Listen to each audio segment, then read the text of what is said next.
Nós estamos numa série de mensagens que tem por título Além dos Escombros.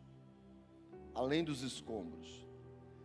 Escombros é ruína, é lixão, destruição, pedra sobre pedra, porque os muros, os palácios, as casas, tudo foi destruído. Não sobrou nada. Israel tinha sido uma das maiores nações da época. A promessa de Deus a Abraão se cumpre no período dos 3 reis. Saul começa a libertar, Davi liberta, Salomão institui um reino de paz. E no reinado de Salomão e de Davi, a promessa de Abraão, todos os povos admiravam aquela nação de Israel. Salomão, no final da sua vida, tropeça, o reino divide, o reino de Judá, que continha Jerusalém e Benjamim, Judá e Benjamim, e as outras 10 tribos do reino do norte. Os líderes introduziram idolatria, mentiras, esqueceram da palavra de Deus, e por causa do pecado e da desobediência, o Senhor usa os profetas, entre eles Jeremias, dizendo que viria sobre eles um outro reino, e o reino era da Babilônia, e iríamos levá-los cativos, e assim aconteceu. Israel foi todo destruído, Judá não sobrou nada. Um grande lixão se estabeleceu sobre aquele lugar, escombros. Mas havia uma promessa que 70 anos depois o templo destruído seria restaurado. E 70 anos depois, um decreto faz com que Zorobabel, da descendência de Davi, volte e reconstrua o templo. 22 anos levou reconstruindo o templo, e da chegada de Zorobabel até um homem chamado Esdras, mais 60 anos. Esdras leva mais de 50 mil judeus e restabelece o culto, a adoração. Só que os muros, que representam segurança, estabilidade, justiça, os muros da cidade estavam destruídos. E por causa disso, o povo vivia em grande miséria e desprezo. Um homem chamado Neemias, que deve ter nascido na Babilônia, de uma linhagem de nobres, tornou-se um ministro do rei da Babilônia. Na época, então, Artaxerxes. E Neemias recebe os seus irmãos, entre eles Anani, no palácio de férias. Neemias vivendo uma vida tranquila, até que chega a notícia de que ele pergunta, como é que estão as pessoas lá, e Anani diz: olha, vivendo na miséria, porque não tem muros. Eles estão vivendo muito mal, porque não existe segurança. Então Neemias passa ali uns 4 meses, e Neemias vai até o rei, e pede para o rei, relata o seu problema, e pede para que o rei lhe favoreça, que ele vá até Jerusalém, para que ele possa então restabelecer os muros destruídos. Neemias se agarra em uma promessa, porque o Deus que fala é o Deus que cumpre. Ele se agarra, ele fala assim: está escrito que há uma bênção sobre aqueles que se arrependem e pedem perdão. E ele se arrepende, pede perdão. E quando ele vai diante do rei, ele sai de lá favorável, e ele declara: a boa mão do meu Deus é comigo. E diante da promessa e da boa mão, ele segue para Jerusalém. Mais ou menos 2 meses de viagem. O verso de número 9 do capítulo 2 diz assim: então fui aos governadores da além do Eufrates e lhes entreguei as cartas do rei.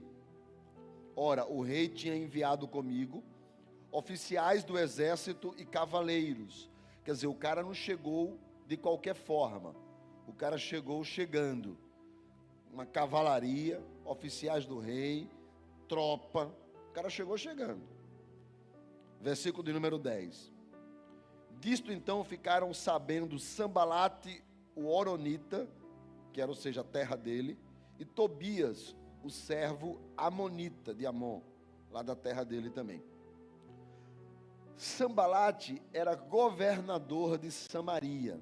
Você vai ver isso nos 13 capítulos de Neemias. Ele era governador de uma outra região que era Samaria, onde antigamente era a capital de Israel.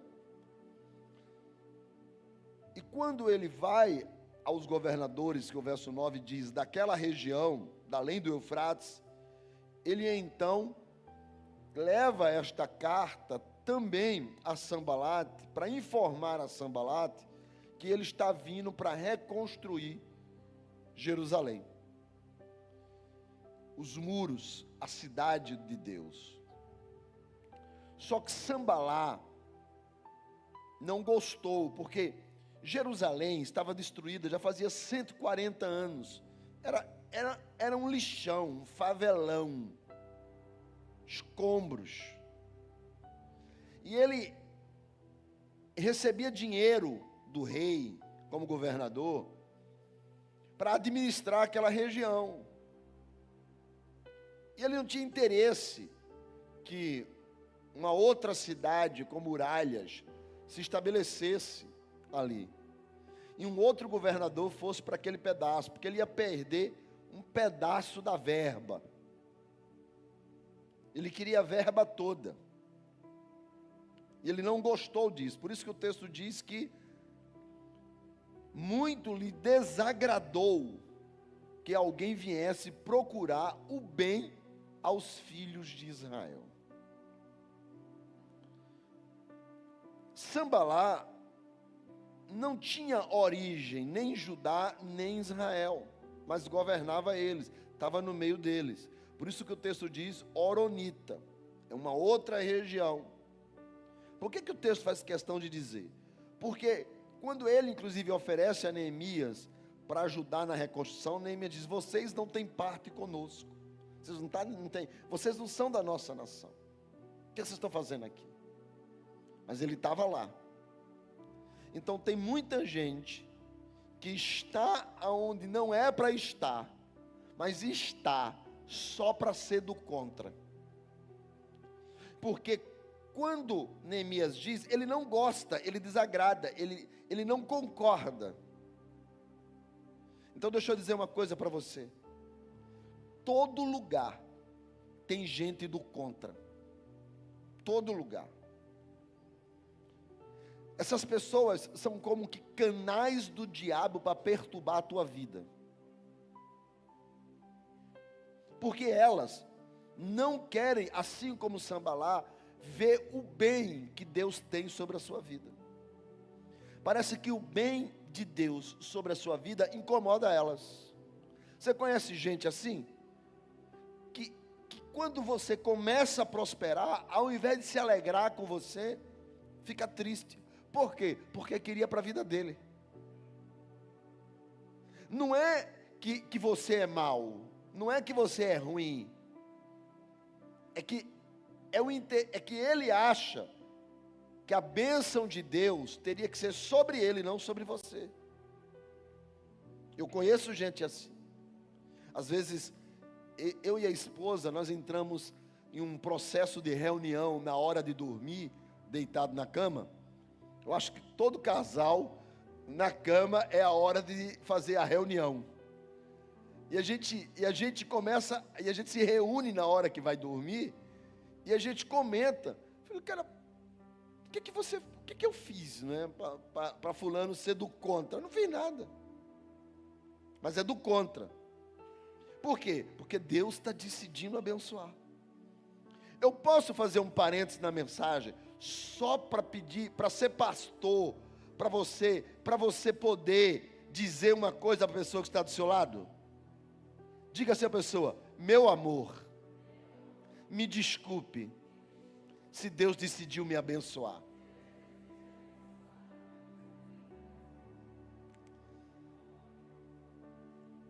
E Neemias estava ali para ser canal de bênção, mas o caba não gostou. O caba não gostou. E aí no verso de número 11, diz assim: cheguei a Jerusalém, aonde estive 3 dias. A Bíblia, irmãos, é fantástica. Nesse texto, eu vou dar a vocês alguns ensinos que a Bíblia me deu. Amém? Vou dar a vocês alguns ensinos. Neemias chega em Jerusalém e esteve ali por 3 dias. Por que a Bíblia faz questão de dizer que ele chega e fica ali 3 dias? O Antigo Testamento, lá no livro de Levítico, vai falar da purificação cerimonial para quem fazia percursos longos. E ele passou 2 dias. Era uma espécie de reclusão, como que chama aquele negócio quando o camarada, na pandemia a gente ouviu muito que o camarada chegava e ficava de quarentena.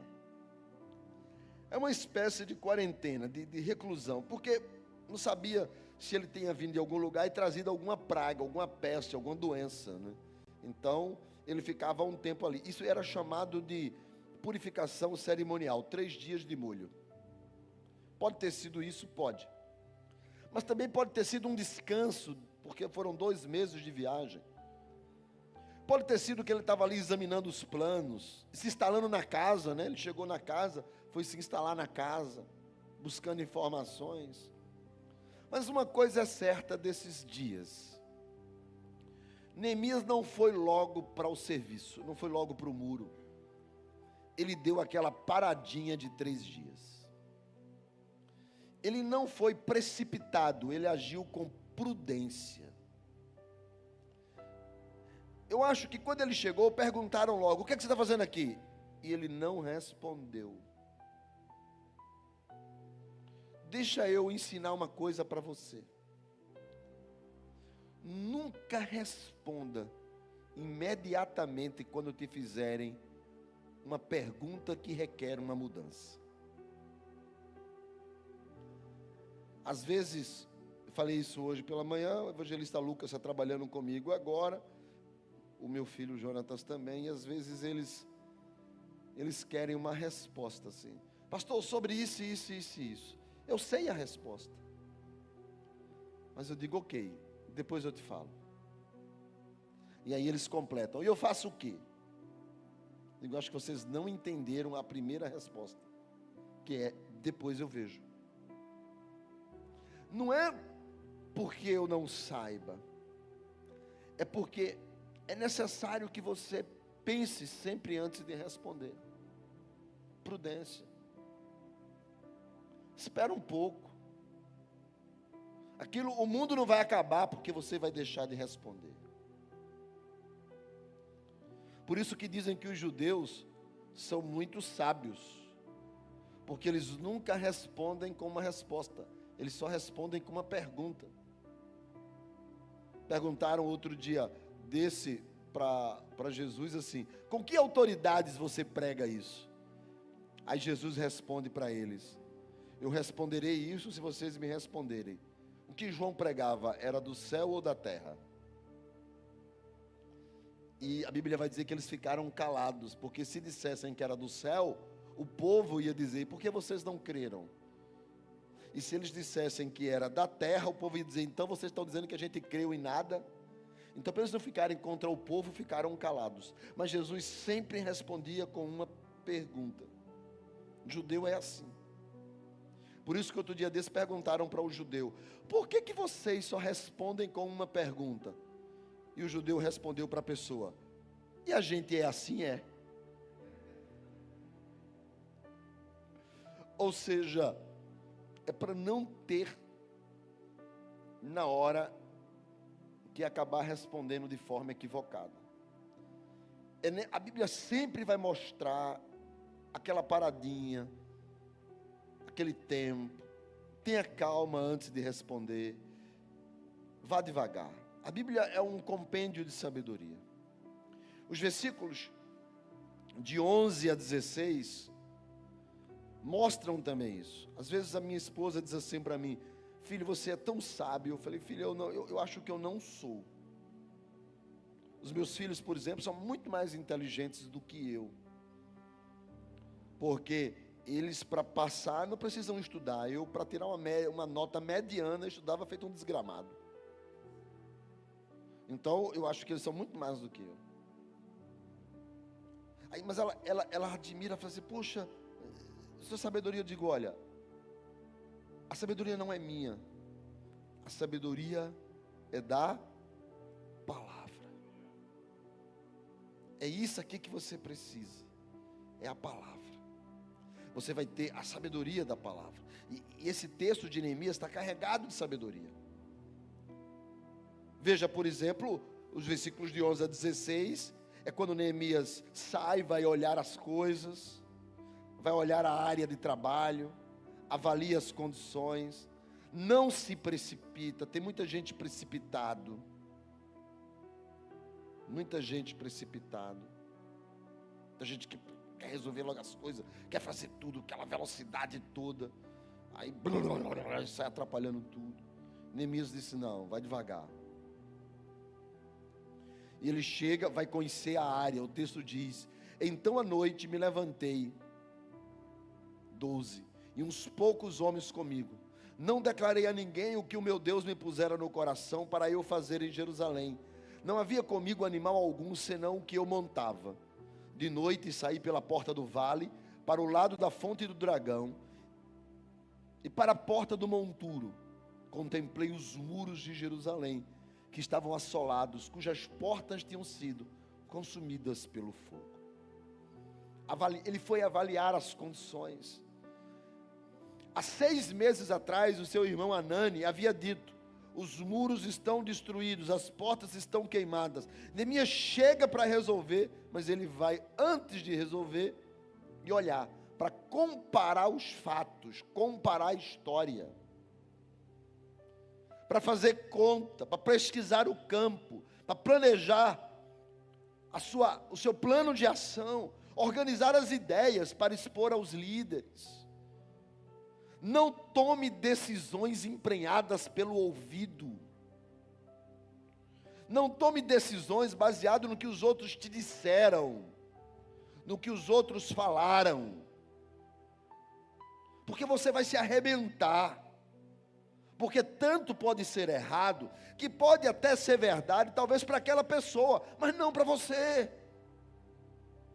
Não tome decisões pelo que os outros dizem, pelo que os outros falam. Constate.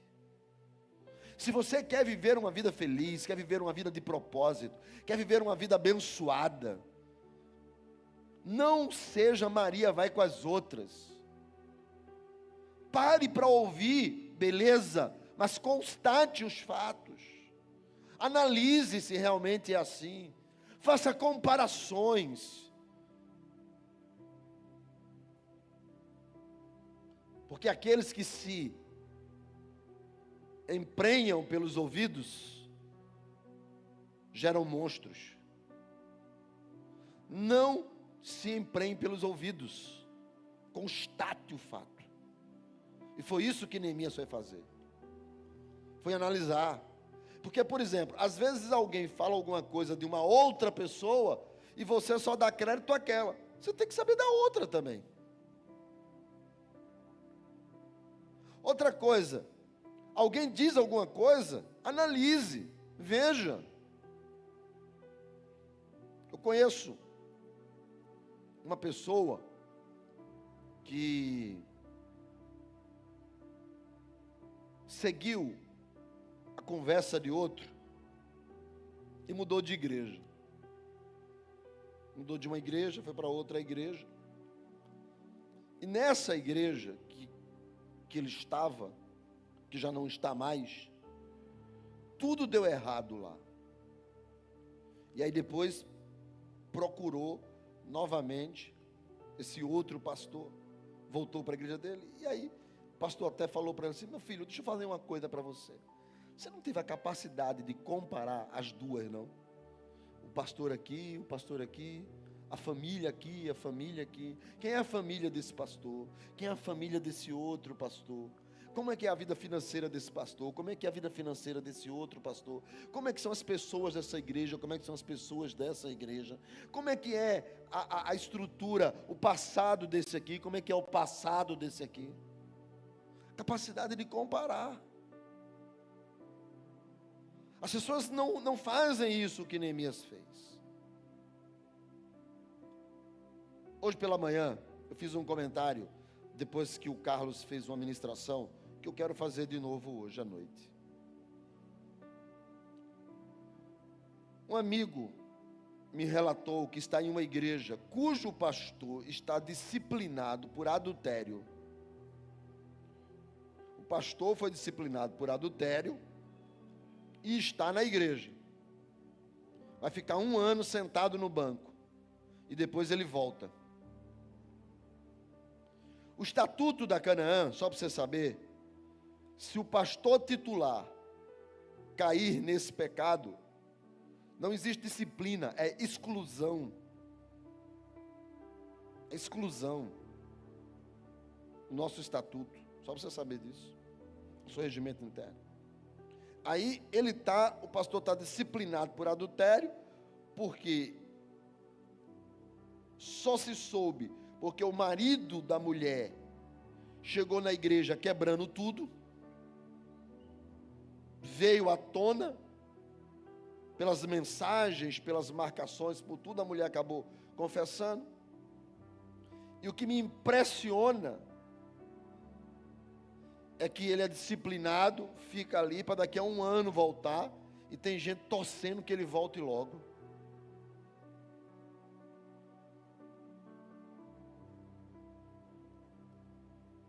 Deixa eu dizer uma coisa para você. Os filhos tendem a ter o comportamento dos pais. Se você está em uma igreja cujos pais espirituais, sua liderança, não é exemplo e nem modelo, você carrega isso para dentro da sua casa e da sua vida. E as pessoas estão perdendo a capacidade de comparar, de avaliar, de analisar, de decidir pelo certo.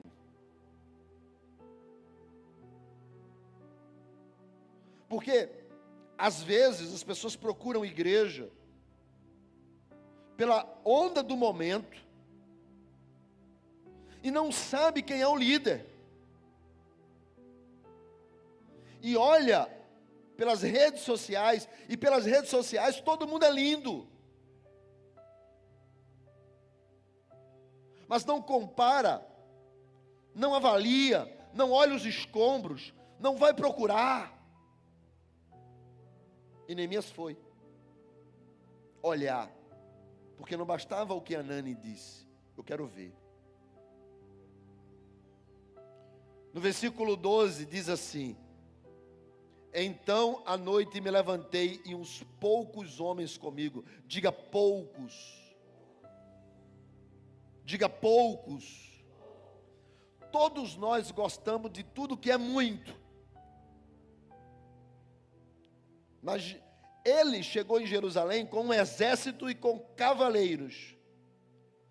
Mas na hora que ele foi tomar uma decisão para avaliar os escombros, com ele levou poucos. Por isso que Jesus tinha 12. Mas quando foi ao Monte da Transfiguração, foram 3. Quando entrou para ressuscitar a filha de Jairo, entrou com eles 3. Porque muitas vezes não é muitos que resolvem, mas poucos. E você não precisa de muitos para que Deus seja com você.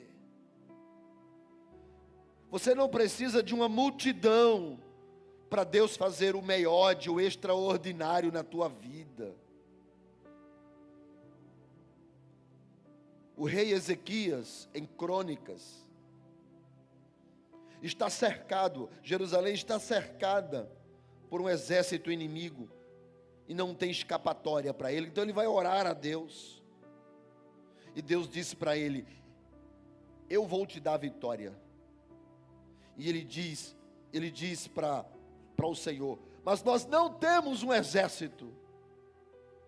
E eu consigo perceber na conversa de Ezequias e do profeta: para que um exército se você tem a mim? E é quando, em 2 Crônicas 32:8, ele diz assim: com ele está o braço da carne, mas conosco está o Senhor, o nosso Deus, para guerrear as nossas guerras. Você tem o Senhor por você. Você não precisa de muita coisa. Você precisa do Senhor com você. Do Senhor com a tua casa, do Senhor com a tua vida, do Senhor com você. Os inimigos poderão se levantar, mas se tu estiveres com o Senhor, uau, esquece. Se Deus é contigo, irmão. Tinha um amigo meu que dizia assim para mim sempre: camarada, na época eu era empresário, ele dizia assim, eu dizia para ele: cara, eu estou com uma ideia, quero abrir isso. Aí ele dizia assim: olha, vai dar certo. Eu digo: por quê? Ele dizia: porque se Deus é teu sócio, pode fazer grandes planos. Se Deus é teu sócio, cai para dentro que vai dar certo. Por isso que Neemias vai com poucos, porque não precisa de muito para fazer um estrago no inferno. Não precisa de muito para fazer um estrago. Não precisa de muito para poder vencer o nosso dia a dia. Foi com poucos. Poucos. Agora, veja o verso ainda de número 12.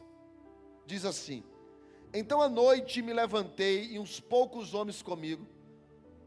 Não declarei a ninguém o que o meu Deus me pusera no coração para eu fazer em Jerusalém. Não havia comigo animal algum, senão o que eu montava. 13 de noite saí pela porta do vale. Deixa eu fazer uma pergunta para você. Sempre quando eu estou refletindo numa mensagem, a minha primeira plateia é a pastora Leonor, e hoje quem está em casa é o Gabriel. Eu sempre faço perguntas para ele, e eu perguntei para ela: se você fosse verificar uma obra, olhar uma casa que vai comprar, ou se você fosse olhar uma obra que o pedreiro está fazendo, se você fosse olhar alguma coisa de uma construção, você iria de dia ou de noite? Você iria de dia ou de noite? De dia. Isso é óbvio, é claro. De noite, como é de noite, todos os gatos são pardos. Você iria de dia. Neemias vai olhar a obra, e o texto diz que ele foi de noite. Como que alguém que vai inspecionar uma obra, que vai olhar, vai de noite?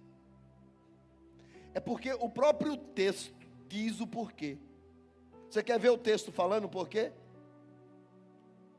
Olha comigo. Me levantei de noite, isso aqui é madrugada, e uns poucos homens comigo. Ora, ele chegou com um exército e uma cavalaria, mas ele só levou poucos homens com ele. Não declarei a ninguém, não contou para ninguém. Ninguém sabia que ele de noite estava indo olhar a obra. E o texto diz: não havia animais, só havia o dele. Ele não queria fazer barulho. Sabe o que Neemias queria? Ele não queria chamar a atenção. Ele não queria acordar os inimigos. Ele não queria um monte de história, de fofoca, de disse-me-disse, de comentários, o porquê que ele estava ali. Neemias não queria ser visto. Irmãos, quem faz a obra de Deus para aparecer, não faz para Deus. Quem quer elogios pelo que faz, não fez para o Senhor.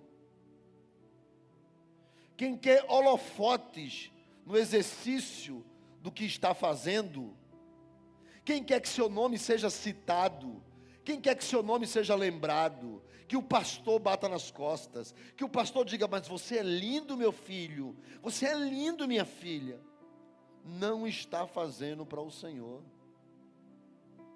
E quem faz para homem e para terra, perdeu tempo, porque não vai ter recompensas dos céus.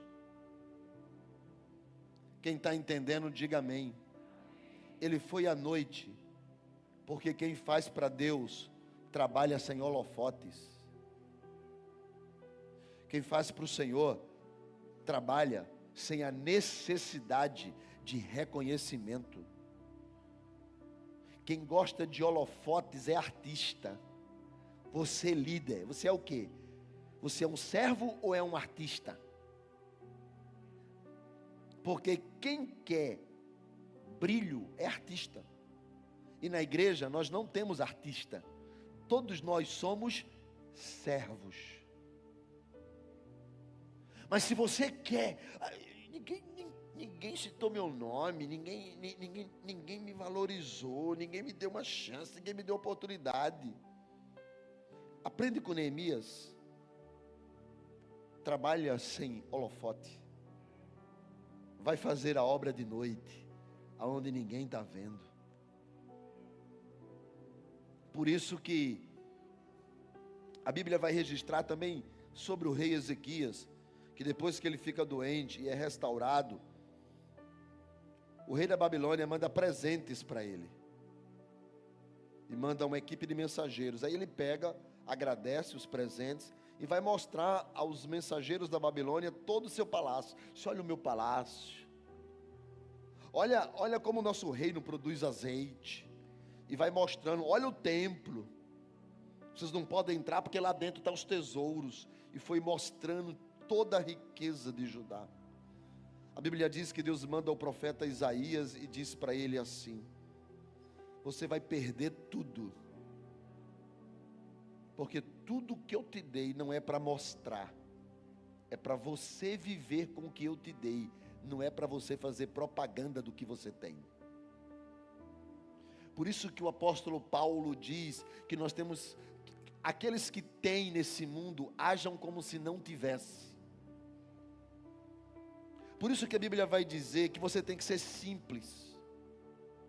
Me pergunte por quê. Pergunte por quê. Porque quando você acorda 1 milhão de invejosos na mesma hora. E tem um monte de gente. Quer ver um teste? Você liga para alguém e fala assim, olha, estou com um problema. Não consigo pagar o meu apartamento, está 2 meses atrasado. Eu estou com problema, cortaram meu plano de saúde, eu acho que eu estou com pedra no rins, pedra no fígado, pedra não sei aonde, eu estou uma verdadeira pedreira. A pessoa lá do outro lado, oh, que triste, eu vou orar por você, sou teu amigo, sou tua amiga, conta comigo. Olha gente, vamos ajudar aqui fulano, está na miséria, arrebentada no fundo do poço, fazer uma cotinha para ajudar ela. Agora liga assim, fala fulano, como é que você está? Bem rapaz, acabei de trocar de carro. Não, está maravilha. E o apartamento? Que apartamento? Aquele que você morava. Não rapaz, comprei um. Estou pagando aluguel mais não. Você não estava separada? Não, o marido voltou, aceitou Jesus, agora é obreiro na igreja.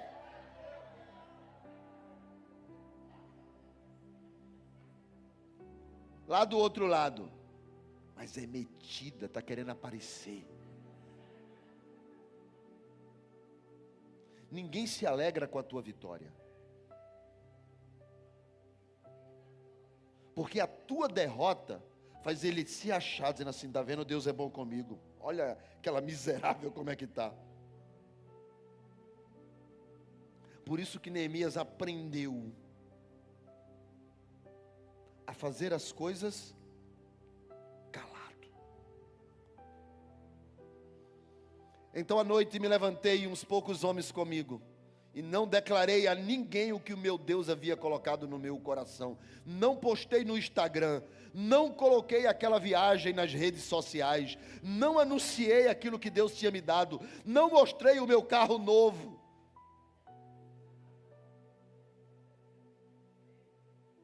Quem está entendendo, diga amém.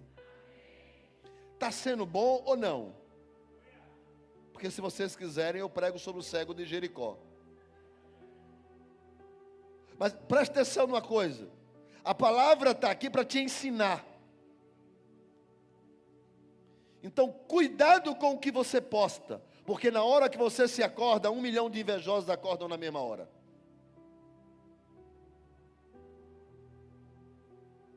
Olha o que aqui diz o texto: não declarei a ninguém. Bom, saiba trabalhar, vai com calma. Porque Deus trabalha, todo mundo sabe, Deus trabalha em, só tu que quer fazer propaganda. Aprenda com Deus. Aprenda com Deus. Vai, deixa Deus fazer de maneira tal, que quando os outros disserem, uau, você fala assim: eu creio em milagres. Que isso? Eu creio em milagres. Pronto, acabou. Verso de número 13. De noite saí pela porta do vale, para o lado da frente do dragão, e para a porta do monturo, e contemplei os muros assolados. Ele contemplou o lixo, os escombros. Ele viu o problema. Quem não enxerga o problema não tem capacidade de resolver. Agora, quem vê o problema é porque Deus deu a essa pessoa a capacidade de resolver. Existe gente que bate o olho numa coisa e vê que tem que ser feita. Tem gente que passa assim por uma parede, por uma porta, e vê a porta assim desmontando assim. Olha, ele sabe o que tem que fazer. Pegar aqui essa porta aqui, botar aqui 2 pregos aqui, subir. Tem gente que diz assim, que tem esse olhar. Ele passa por uma coisa assim, ele vê, ele olha, ele já enxerga o que tem que ser feito. Quer ver uma coisa? Eu vou fazer essa pergunta aqui. Quantos aqui são assim? Tem essa disposição, pá, bateu, olhou, levanta a mão. Eu sou assim. Olha quanta gente é assim. Eu quero convidar você a dar uma volta na igreja. Uma volta, entra, vai nas salas. Entendeu? Já que você é assim. Porque tem um tipo de gente que vê um negócio errado, olha e vira a cara. Não incomoda aquilo. Isso me incomoda. Irmão, isso me incomoda tanto, que isso me faz um mal tão grande, que eu quero fazer isso até na casa dos outros. Eu não faço porque minha mulher não deixa. Porque como eu só ando com ela, aí eu vou em algum lugar, olho uma coisa, aí eu digo, mas ela, cala a boca. Eu digo, ó. Porque se você vê o problema, olhos para enxergar o problema, é porque Deus está te dando a capacidade para resolvê-los. Então se envolva, veja e resolva. Porque o nosso problema hoje é que as pessoas não querem resolver os problemas que existem. sempre transfere para que o outro faça. A igreja, a comunidade, irmãos, ela é nossa. Não é a igreja do pastor Ezequias, é a nossa igreja. Ela é sua. Tu dizima, tu oferta aqui, tu contribui aqui. Então ela não é a minha, ela é a nossa. Então se você está vendo que tem alguma coisa, camarada, manda uma mensagem. Os nossos envelopes têm a mensagem da secretaria. Procura o balcão de informações, o evangelista Lucas, o Jonatas. Se me procurar, eu vou saber para quem lhe encaminhar. Eu não vou resolver. Procure fulano, veja com o Beltrano, resolva assim. Eu vou pegar a bola e passar a bola para outro. Mas você precisa entender que os escombros, os problemas, eles existem. E se existem, você viu, você tem que resolver. Porque a boa parte das pessoas vive na teoria. Boa parte vive na teoria. Tem gente que sabe o que fazer. Eu acho impressionante algumas pessoas. Elas sabem o que fazer. Você chega para... Pastor, nós poderíamos fazer isso. Nós poderíamos fazer aquilo. Pastor, nós poderíamos ter um culto para isso. Aí você fala, beleza, vamos fazer um culto para isso. Bora. Aí você faz o culto para isso. E aquele cidadão que deu a ideia, nem vem.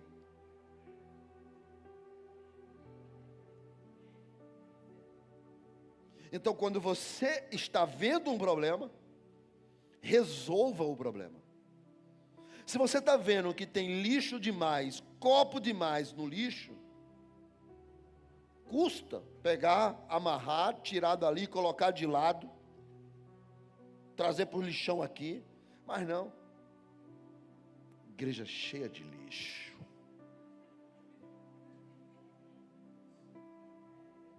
E não sabe que o lixo foi tu que bebeu água e botou o copo ali.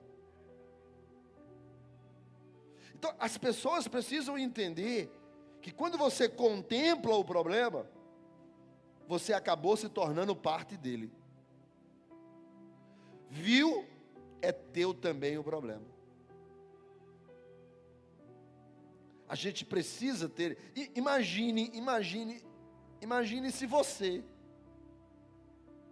Vou falar para as mulheres agora.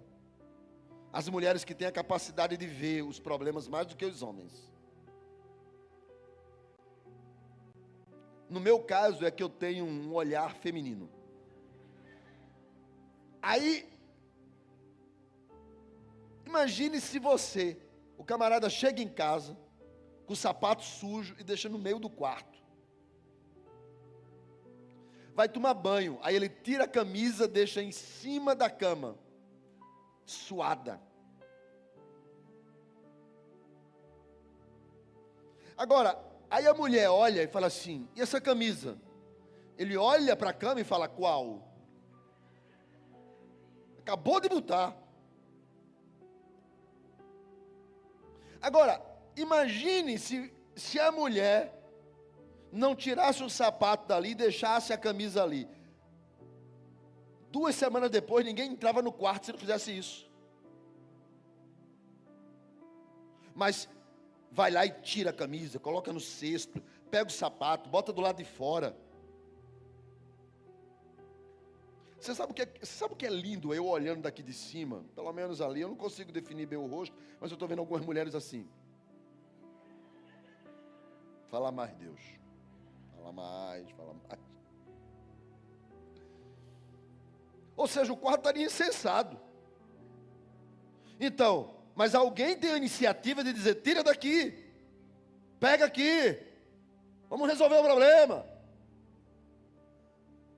Nós temos que ser assim em tudo.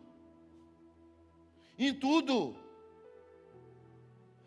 Todo o ambiente social que nós frequentamos tem problema e nós temos que contribuir para a solução dele.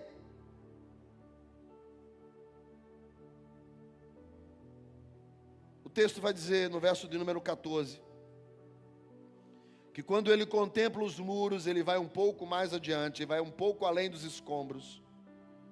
e não havia mais lugar por onde passasse o animal. Então ele larga o animal, no verso de número 15, e ele continua subindo, subir à noite pelo ribeiro, ele continua subindo. Porque ele estava no animal, mas chega uma hora que ele não dá mais para andar de tanto entulho. E ele para e ele vai andando. Escute uma coisa. Você pode ter duas opções na vida, duas. Quantas eu falei? Você pode ser paralisado pelo problema, ou você pode olhar além do problema. Os vitoriosos não param quando são impedidos pelos escombros, quando são travados pelo problema. Sabe uma coisa que me tira do sério? É quando alguém que é responsável de resolver um problema diz que não fez porque uma outra pessoa impediu que ele fizesse. É como mais ou menos assim: eu tenho que fazer isso, aí eu dependo de fulano para me ajudar aqui, aí fulano não me ajuda, para. Não, se fulano não vai fazer, eu vou chamar outro. Se o outro não puder, eu chamo outro. Mas não existe desculpa para quem quer olhar para além do problema. Por isso que eu nunca tive. Minha esposa está aí para saber. A felicidade de conviver com o problema ao meu lado como se ele não existisse. O problema está ali, eu fico logo nervoso. Porque problema existe para ser resolvido. Tem que resolver. Você não pode ser parado pelo problema, parado pelos escombros. Neemias está em cima de um animal, aí ele vai passar, aí tem escombro demais, aí ele para. Ele desce do animal e continua andando. Quem é parado pelo problema é que não quer ter o esforço de subir e continuar andando. Ele quer continuar no conforto do animal. Mas quem quer continuar, para poder enxergar além dos escombros, para ver os muros erguidos, para ver uma cidade segura, para ver o projeto de Deus que Deus prometeu na minha vida, a promessa de Deus se cumprindo comigo, nenhum problema me para.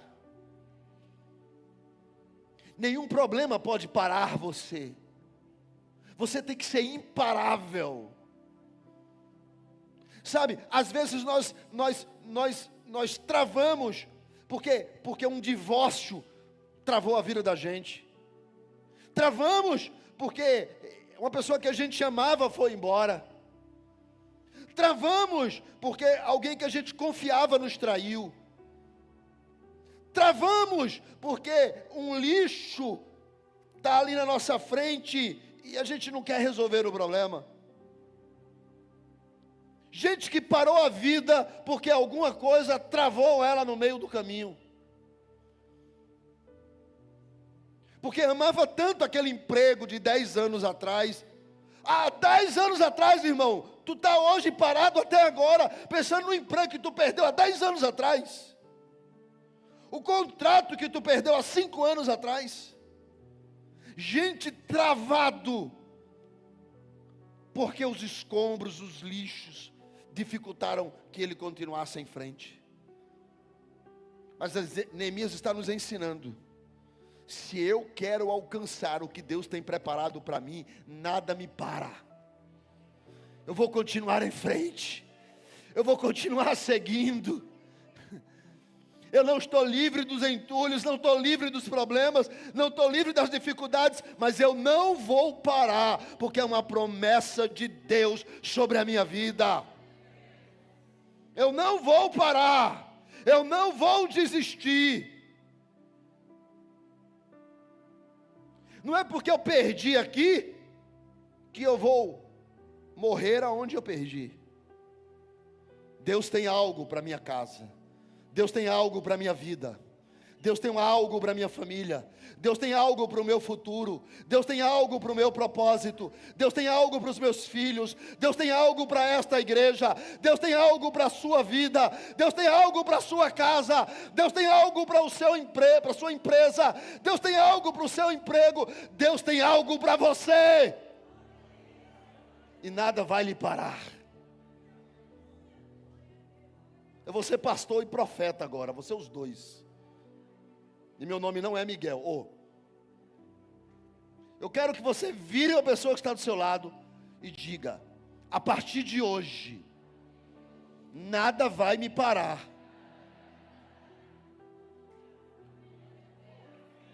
Nada vai me parar. Amanhã eu começo um curso. Amanhã eu abro lá o meu computador e vou entrar no EAD. Amanhã eu vou fazer uma inscrição. Amanhã eu vou mandar um currículo. Amanhã eu vou procurar aquela pessoa. Amanhã eu vou pegar aquelas contas que estavam lá atrasadas, vou botar todas elas em cima assim. Deus, está aí as contas. O pastor disse ontem que nada me para, nem as contas. Porque eu creio num Deus que faz milagres. Eu creio em Meode. Eu creio no extraordinário. Eu creio em milagres. Xarabacandarabassubriandarai. Irmãos, eu já estou vendo um exército de gente mudando de história, mudando completamente. É GC multiplicando. É liderança restaurando. Por quê? Porque nada vai me parar. Não tem Sambalá, não tem Tobias, não tem inimigo, não tem fofoqueiro, não tem língua ferina, língua de serpente, língua maligna. Não tem, nada vai me parar. E ele desce do animal e vai em frente. E o texto diz que depois que ele verifica tudo, ele chama, o verso de número 16, tem algo bem interessante. Ele faz então uma reunião, versículo de número 16, diz assim: não sabiam os magistrados aonde eu fora, aonde eu tinha ido, o que eu fazia, porque eu não tinha dito para ninguém ainda alguma coisa, nem aos judeus, nem aos sacerdotes, nem aos nobres, nem aos magistrados, nem aqueles que estavam fazendo a obra. Havia um pequeno grupo que continuava fazendo a obra. E o interessante é que quando ele faz a reunião, ele coloca os melhores com ele. Ele coloca os magistrados, eram os políticos, os sacerdotes. Os judeus eram a galera da grana. Ele reúne os mais importantes, e entre eles aqueles poucos que faziam a obra. Diga de novo, poucos. Normalmente são poucos que servem na casa de Deus. Normalmente, às vezes quem está na lista, entra na lista umas 2, 3 vezes por mês. E muitas vezes é escalado em vários setores, porque são poucos. Mas na hora que Neemias foi honrar e sentou com as pessoas mais importantes, ele disse: traz também aqueles que são os poucos que ainda estão fazendo a obra. Você não precisa de holofotes para ser visto, mas o teu líder precisa aprender a honrar você. E ele então chama, diz assim: vamos honrar aqui esses poucos que estão fazendo, senta eles aqui. E ele sentou, e Neemias então passa, comunica, e Neemias diz assim: vocês estão vendo, versículo de número 17, então eu disse para eles: vocês estão vendo a miséria em que estamos, diga, estamos, mais uma vez, estamos. Neemias poderia ter dito: esse problema não é meu, é de vocês. Mas ele se envolveu com o problema. Ele disse: Nós estamos passando por isso. Nós precisamos. Irmãos, entendam uma coisa. Nós estamos em um projeto gigantesco aqui do C3. Eu sei que Deus dá o crescimento, mas você precisa trazer convidados. Estamos, é nós. Esta semana eu mandei uma mensagem, nós precisávamos pintar umas placas. E eu mandei para quase 500 pessoas. Um irmão disse, eu vou mandar um pintor, não sei nem se veio. O outro disse, estou chegando e não chegou. E aí uma irmã que não disse nada, chegou aqui com café, bolo, e serviu o pessoal que estava aqui.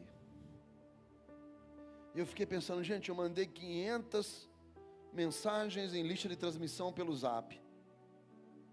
E o que eu alcancei? Nada. Eu louvo a Deus pela vida da irmã que trouxe o café. Meu Deus. Que foi a esposa do Paulo. A irmã Jô. Mas eu fiquei pensando, camarada, cadê as pessoas? Por que elas não vêm? Porque Neemias disse, o problema está aqui, nós estamos. Enquanto você não se sentir parte, pertencente,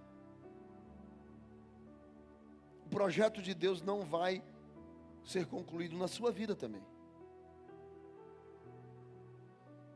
Entenda uma coisa, o texto que o Jonatas leu aqui,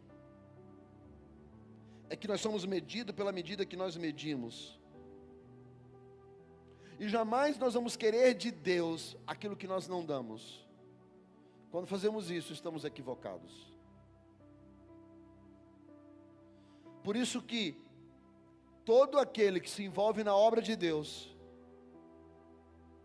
todo aquele que dá, ninguém vence Deus no dar, Deus dá mais. E todo aquele que se envolve na obra de Deus tem uma recompensa.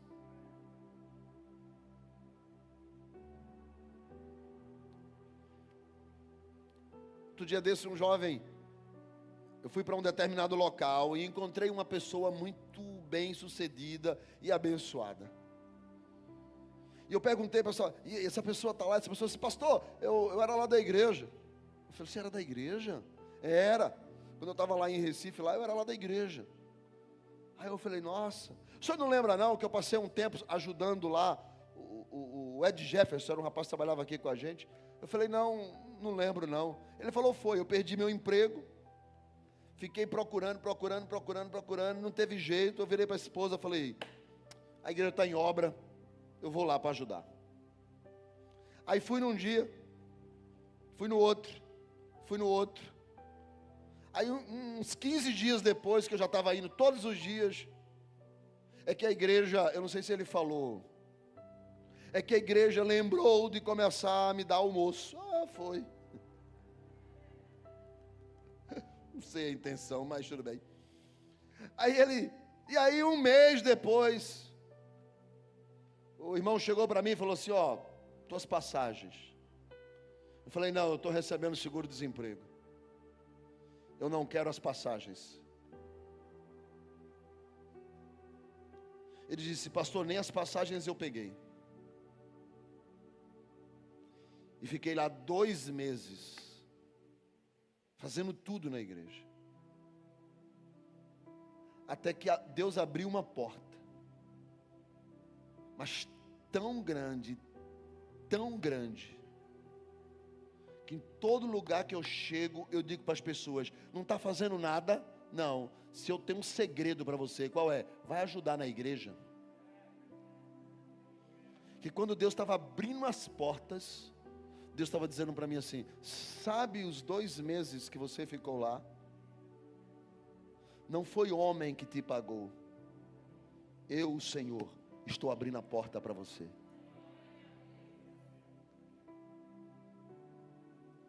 Neemias disse: nós estamos no mesmo barco.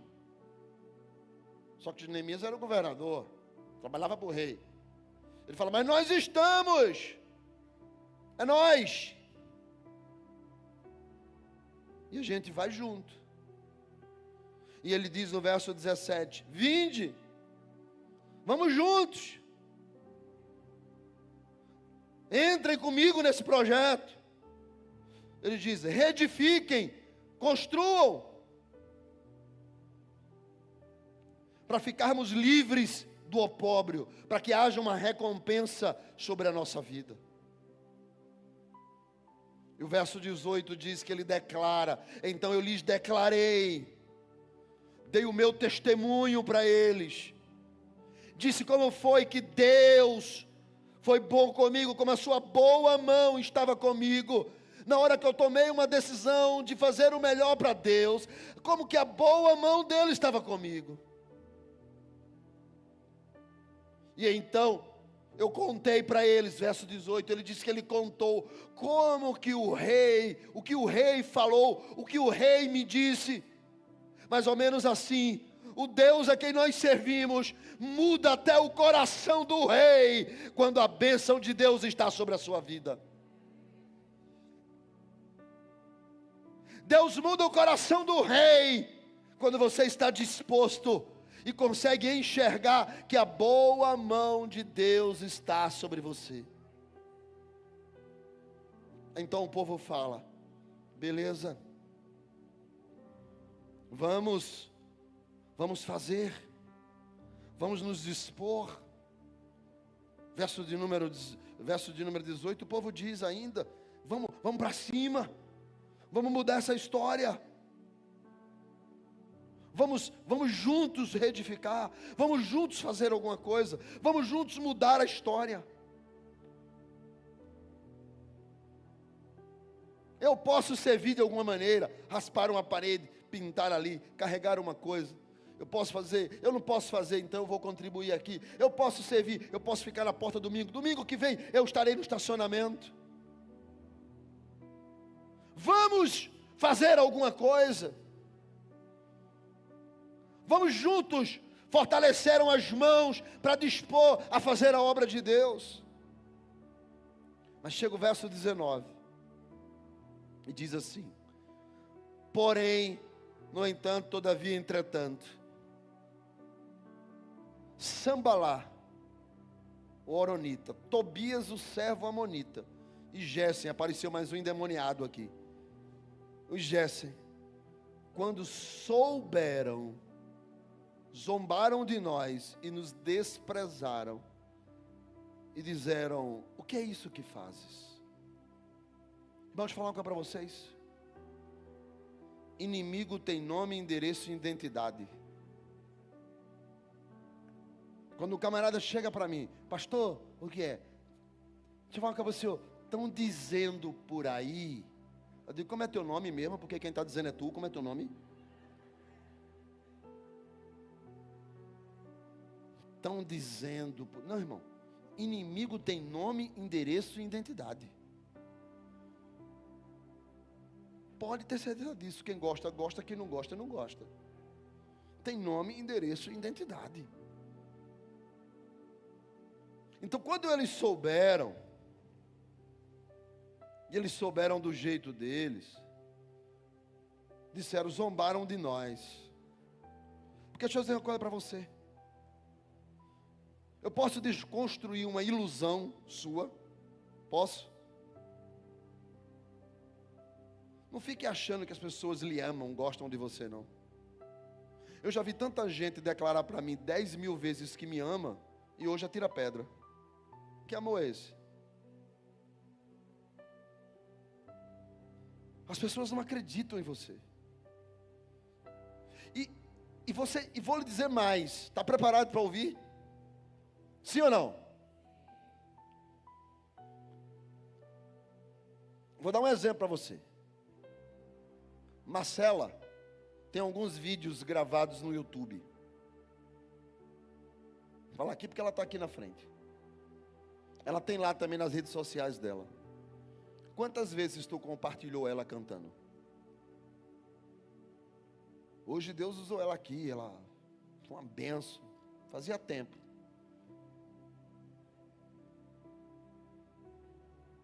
Ela se entregou, foi benção.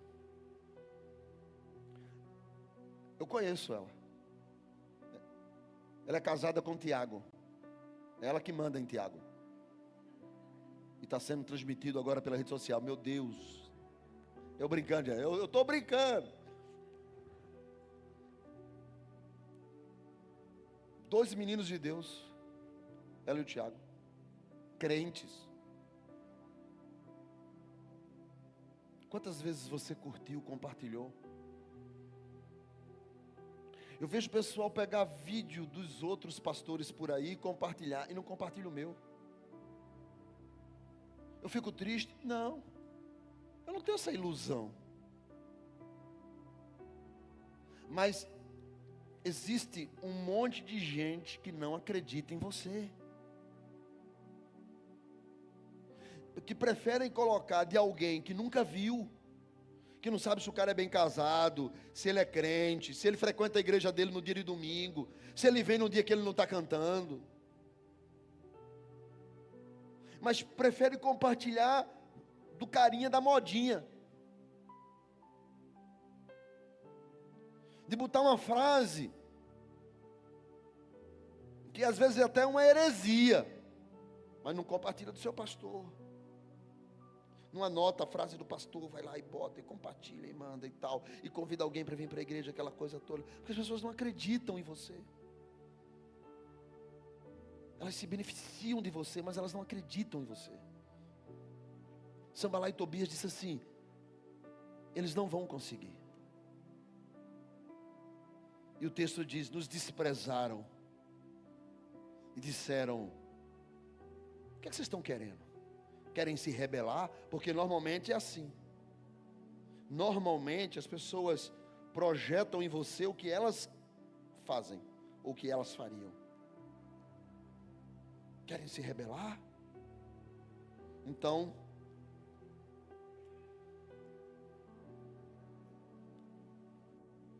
quando isso chega para Neemias, que eles estão dizendo: vocês não vão conseguir. O que é isso que vocês estão fazendo?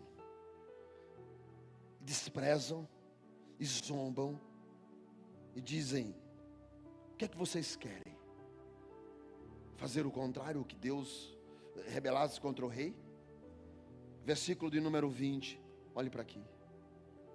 A resposta de Neemias. Então lhes respondi: o Deus dos céus é quem nos dará bom êxito.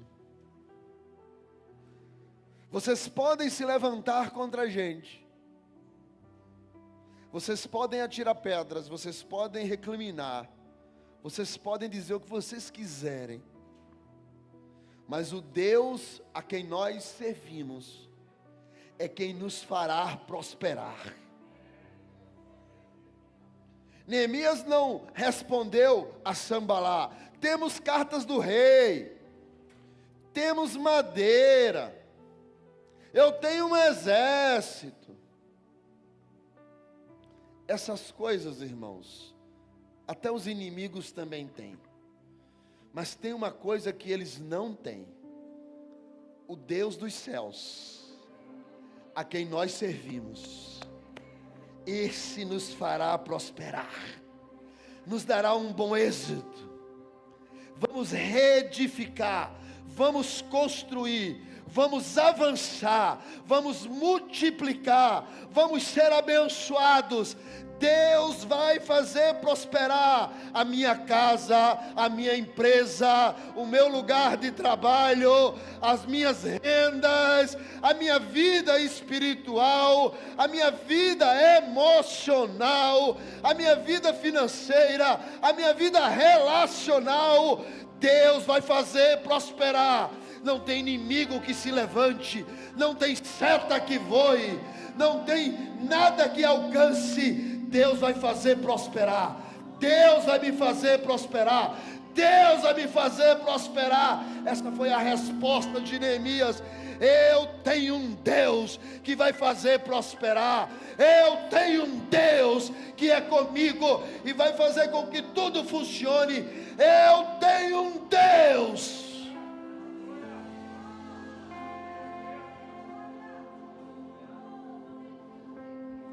Eu tenho.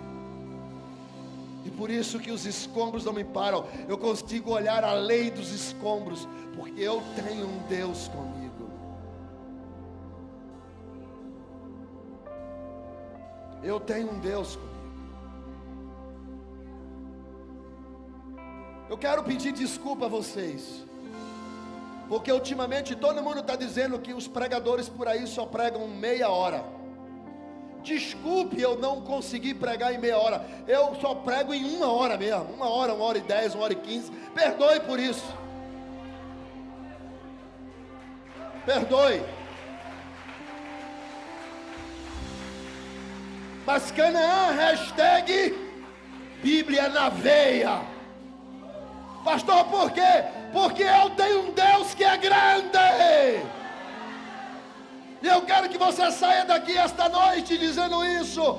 Pode vir os Sambalá e os Tobias, a língua do inferno, a serpente do jardim do Éden, mas não vai me derrubar, porque o meu Deus que está nos céus vai fazer eu prosperar. E esse ano é o ano do extraordinário. Esse ano é o ano de Meiote. Uau! Quando Deus, olha, deixa eu falar agora para você. Quando a casa nova chegar, me convida para ir lá. Quando noivar, traz aliança para eu orar. E quando casar, casa direitinho, tá?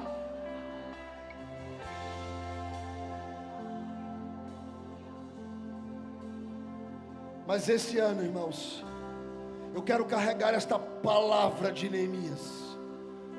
O Deus dos céus nos dará prosperidade. O Deus dos céus nos dará bom êxito. O Deus dos céus abrirá portas. O Deus dos céus restaurará lares. O Deus dos céus vai curar de depressão. O Deus dos céus vai libertar de drogas, de vícios, de prostituição. O Deus dos céus vai fazer o meu casamento ser uma bênção. O Deus dos céus vai fazer com que meus filhos o adorem. O Deus dos céus vai me colocar de volta para servir. O Deus dos céus, o Deus dos céus não é homem, não é juiz, não é supremo, não é médico nem advogado, não é remédio, mas é o Deus dos céus que me dará a vitória. O Deus dos céus me dará a vitória.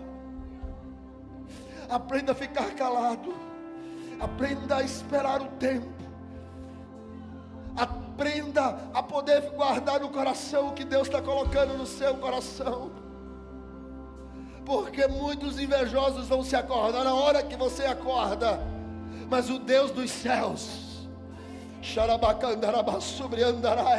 o Deus dos céus vai te fazer entrar nessa igreja dizendo: eu entrei de cabeça baixa, mas o Deus dos céus levantou-me.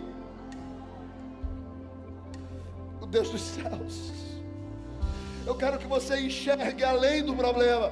Eu quero que você enxergue além da situação. Eu quero que você enxergue além dos escombros. Além.